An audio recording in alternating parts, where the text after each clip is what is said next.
Sleepaway Camp is one of the most fucked up movies I've ever seen in my entire life, but I love it a lot. Like, I don't know what it is, there's something about it, like the childlike youth and innocence of summer camp and like fucking around with your friends and getting into shit is just fucking magic. Like, this movie definitely captures the summer essence, like, mostly. It's about these two awesome kids named Peter and Angela, and they're on a boat with their dad, and they're having like the best summer ever, and just flipping and flopping and bipping and bopping. But meanwhile, there's like a speedboat of like kids coming, and they're like arguing, like, let me drive. Like, no, you can't drive. It's a boat. Like, just come on, it'll be fine. And there's this girl trailing behind them, like, I'm having the best time of my life. Ah. And like they're just fucking arguing over who gets to drive. But meanwhile, they're like speeding towards Peter and Angela and their dad, and like the chick who's on the fucking jet skis in the back can see that they're gonna run over these people, but the people driving can't see it. So of course they run right over the fucking family, and just it's a big ass thing, and it's super sad in its own right. But then like the chick is screaming and crying her head off, and it's super intense. And that's like the first 2 minutes of the fucking movie, and it's just like this movie's gonna be wild and crazy kids, like Nickelodeon in the 90s. The dad's dead and the kids are dead, and we're not sure which kid's dead and which kid's alive, but we'll get to that.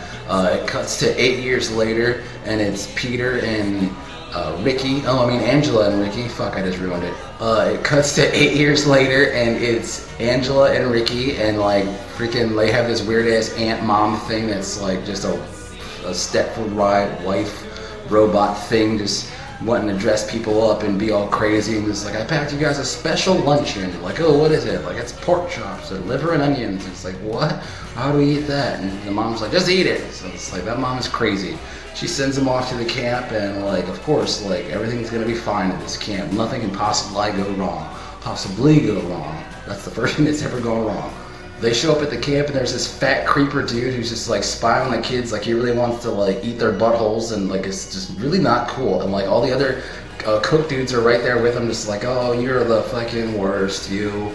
And it's just like, that's really undermined. Like, they really just underplay the freaking child predator thing there, just hanging out, feeding kids at the camp, and that sucks. But it was the 80s, so apparently a lot of shit just fucking flew by. Ricky's ex, Judy or whatever, is there, and he wants to get with her, but she's such a jerk to him this whole freaking movie, and he's like, God damn it, Ricky cannot catch a break in this movie. He's like the heart and soul of this movie. Like, we all love Ricky, and like his friend Paul's there, and they're all palling around, and it's gonna be a fun summer. Like, I went to summer camp once, and it was freaking amazing. Angela is doing her thing, just giving people creepy ass stares. She stares at people a lot, and like people are like, what is wrong with this chick? And like it just gets under people's skin. I like that. I have that effect on people. I just stare at people sometimes, like, and I'll do that for like a whole day. Anyway, they want to feed her, so they take her to the camp fucking child petter dude, and he's like, oh, I'm sure I'll get something for her, and like he's about to like fucking do stuff to her, which isn't cool. And then Ricky shows up like a G, and he's like, what the fuck? And like there's the fucking dude gets all up in his face, like, if you tell what happened in here, I'll kill you both, and all this. So they run out, and like it's like all sad and shit, and like the dude Mel there, he's like a skeezy ass old fucking business dude, like, oh yeah, it doesn't matter what happens because I'm rich and I can buy anybody out. So the dude's fucking cooking this big ass pot of spaghetti or something, putting a lot of fucking salt in there, a lot of fucking salt in the spaghetti pot, and somebody pulls the thing, and it's like, no, don't do that, don't, and then he pulls it, and then like the fucking sauce goes all over his face, and it scalds him, and he's like burning hot all shit all over him, and it's just real bad, dude. Like, that shit looks like it hurts a lot, and like they have the special effects where like his wounds are like bubbling and pussulating, and like he pops one and the shit goes all over the screen. It's super intense, man. They cover up the accident and just move on. Like, hey, let's just play some freaking baseball instead. We've had one murder, but it was just an accident, and dude's suit fell on him, and it's fine. Like, he'll be fine. So instead they play baseball, and it's like one of the longer scenes in the movie because they just play baseball and talk shit the whole time. It's just like, hey, dude, your mom's a fat bitch. It's like, hey, dude, your mom's a fat bitch. And it's like, you know what?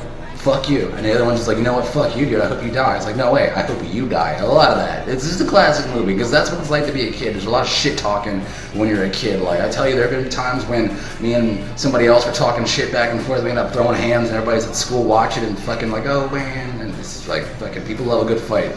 So, oh my god, another one of my favorite parts of the movie, it's so good, is when freaking there's a big ass party, they're all hanging out, and like there's no girls to talk to, and all the stupid ass mean jock dudes are trying to talk to Angela, but she's just staring at him like, and they're just like, God damn it, Angela, why are you so weird? Like, why are you so fucked up?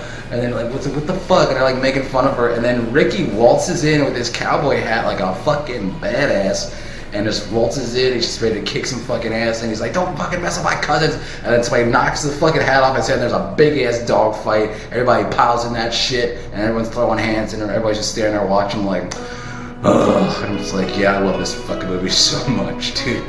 Paul is a smooth son of a bitch, and he's hanging out, and just like, he wants to hang back, and he's like, you know what, let me fucking spit some of that good shit to Angela over there, no way that can go wrong, and like, he's sitting there talking to her, just being nice to her, and she actually fucking lightens up and starts talking to him, like, fucking, Felicia Rose is such a good actor, the way she just like melts, and she's like less like weird, and she actually talks, it's almost surreal how she can fucking go back and forth, but whatever, it's cool, and like that's just some good stuff there. Another really good part is it's like all the dudes and all the chicks, and they're at the pool, no, they're at the lake in the middle of the night, and it's just like, oh hey, do you want to get all these ladies and get naked? And like, ladies, you want to get naked with us? And they're like, I don't know about that. And the dude's like, to hell with you then.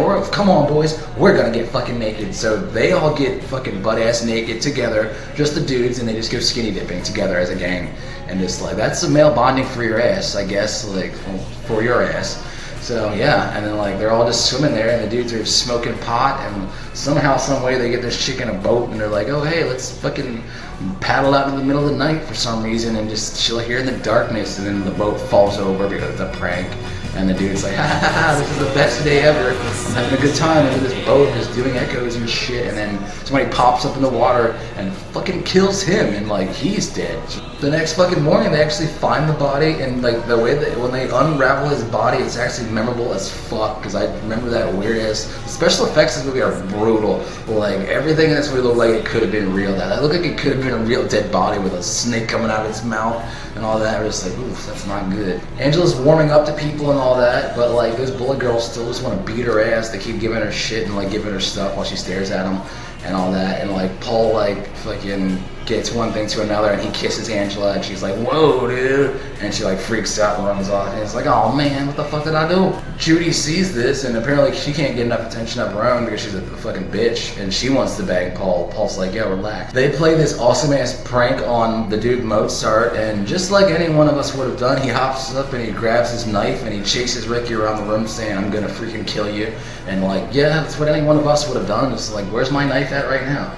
I got my knife right here, dude. Like, come get some, dude. It'll be me and you. Gross. They're all swimming in the lake that somebody died in. But then, now that I think about it, like, any lake that you swim in probably had somebody die in it. The chick actually gets so pissed at Angela that she starts shaking her and just like, how dare you put your hands on Angela? You're dead. And then somebody throws the pillow at Angela, and Angela freaking catches it, and everyone's just like, ooh. Judy's such a jerk. That's why she gets slapped in the face. Or whoever that was. Somebody got slapped. They deserved it.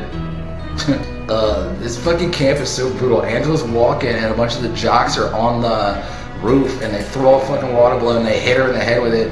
And like, I would have expected them to throw like all the water balloons, just like throw like 20 fucking water balloons, so like everything is freaking covered in water, because that's what my boys would have did.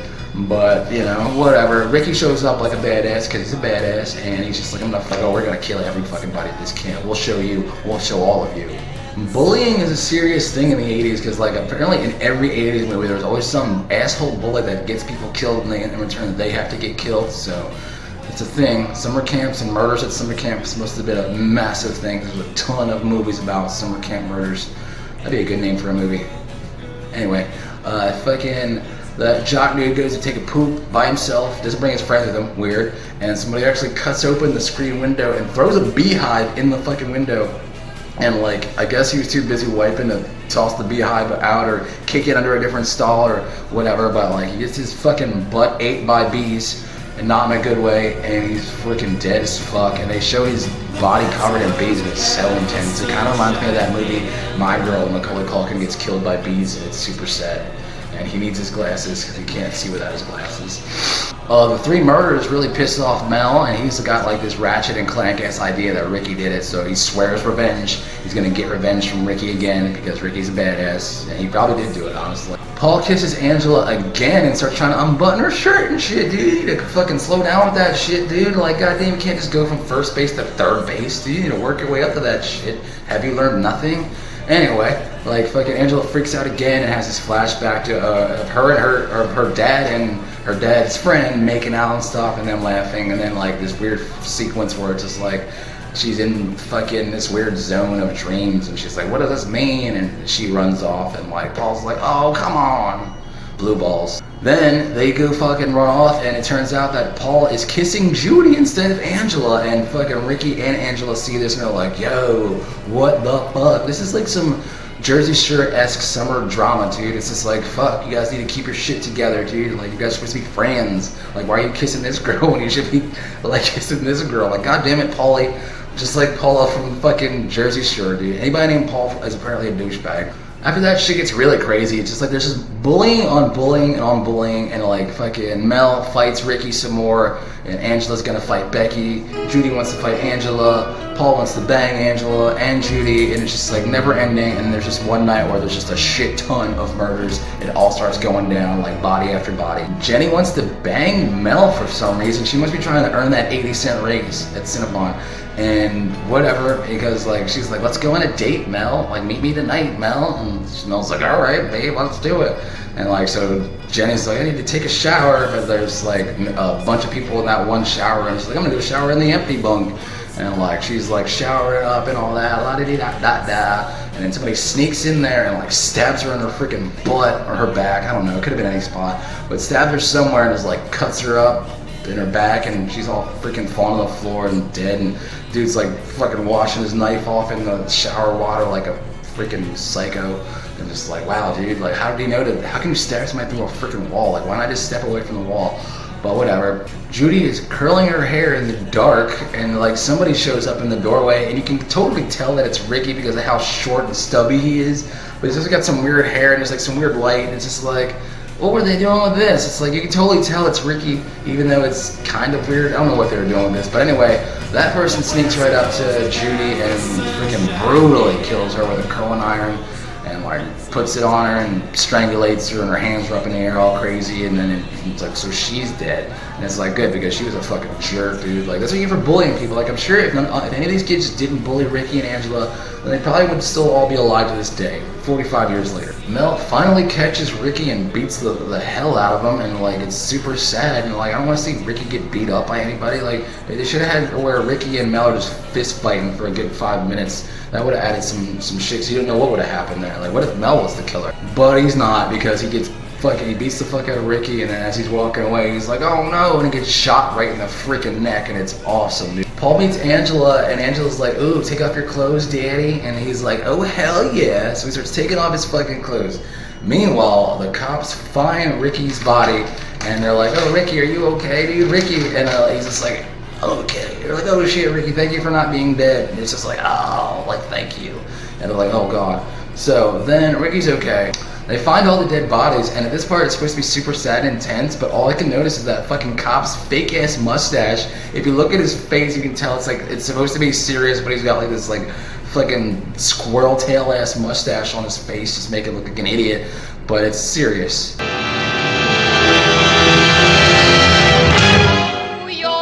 To enjoy living with us so much. Yes, I know you are. As a welcome home present, I bought you such wonderful new clothes. I just hope that Richard doesn't get jealous that I didn't get him anything. Ah, but then he is such a dear. I'm sure that he won't mind. You see, I've always wanted a little girl. But of course, when my husband left, oh, well, that's all water under the bridge, as I always say. Water under the bridge. But it certainly will be a nice little surprise when Richard comes home to find a little girl in the house. Yes, I've always dreamed of a little girl just like you. I mean, we already have a boy, so another one simply would not do. Oh, no, absolutely not. A little girl would be so much nicer, don't you think so, Angela? Such a lovely name. Why, I believe it means angel. Why, yes, I'm sure it does. I know you're going to like that name. Won't you, Peter?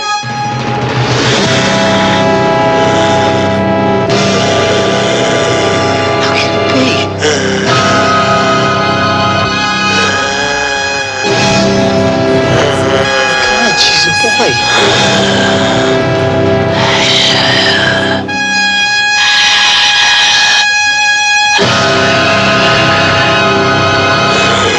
Alright, so the ending is really fucking weird. Like, I'm still shocked. Everybody's shocked at the ending. It's like they go up and Angela's sitting there with Paul and she's just stroking his hair, and then like she gets up and it's Paul's head just on the fucking thing, and then there's a flashback to the fucking crazy aunt, and the aunt brainwashes Peter into thinking that Peter is Angela. Like makes him wear clothes that are girls' clothes and just fucks with him and turns him into a fucking, I mean, no, I don't know what it fucking turns him into, but somebody's fucking killing somebody. But then she springs up, and it's like, it's not the fact that Angela has a penis at the end, it's the fact that there's so much other shit going on with that ending. For one thing, like, the body is all weird and mangly, like what is fucking that have to do with having a penis? Like, why is the rest of the body all fucked up? Is it from the accident? Is it from the propeller blades or whatever? Because that wasn't really fucking explained, like I don't know. And the fucking flashback, like the kid's got his head bandaged, but the rest of his body's fine, I guess. But anyway, so he fucking hops up and making these weird growling bear noises and just making that weird ass face, and it's just like, it's so overwhelming and it's so freaking disturbing, and I'm like, what is going on here? Like, what does this fucking ending have to do with anything? Like, the whole time she was a boy, that's fine, but the end she turns into a freaking monster boy? It's like, that's fucking crazy. So it's just like, this movie was really cult-ish, and I'm sure people in the theater were probably freaking the fuck out. I'm sure people had nightmares over what the fuck they were seeing and shit. And then the movie has the nerve to freeze frame on the face and just run the whole credits over that shit. So it's like, I'm sure people were in the theater like, what the fuck? I probably just stayed for the whole thing. So, you know, I mean, it's a fucking classic ass movie, and there's just a lot of good parts that are cool and sort of like random. And then the ending is just sort of like a face. Like, where the fuck did that come from? Like, and then like they don't even fucking explain shit. There's sequels, but they don't have anything to do with anything. They suck ass because the original guy didn't have anything to do with them. And I'm like, whatever. I mean, Felicia Rose did come back and they did make another new Sleepaway Camp, but like, I don't know. It's just like, you really can't capture that magic a second time. If I was gonna make a scary movie, it would probably be just like this. It's like a bunch of cool, fun shit, a lot of cool, fucked up shit just mixed together and just hitting you over the head with it. And like, I love it, dude. Like, Sleepaway Camp is a classic ass movie, and I recommend you see it with all your friends. Get everybody together, everybody drink tequila and smoke pot and chill out and watch Sleepaway Camp and wild the fuck out. Because I give that movie a 10 out of 10. I don't really rate movies like that, but if I was gonna start, I'd give that one a 10 because that's what I feel like doing. So that's pretty much it. Like, I'm Garrett Faber, and that's it. You son of a bitch, suck my holy flappy phones, lick my flappy foldy holes.